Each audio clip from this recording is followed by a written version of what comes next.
The story of the magical paintbrush. In a small village, there lived a poor but talented artist named Mia. She dreamed of a magic paintbrush that could bring her paintings to life.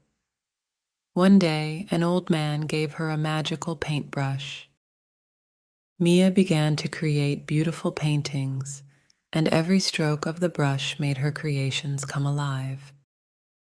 She used this power to help her village, making food and shelter for those in need. But word of her magic paintbrush reached a greedy king who demanded it for himself. Mia refused, and the king grew angry. He sent his soldiers to take the brush by force. When they tried, the brush painted a fierce storm, and the soldiers fled. Mia, realizing the brush's potential for misuse, decided to hide it where no one could find it.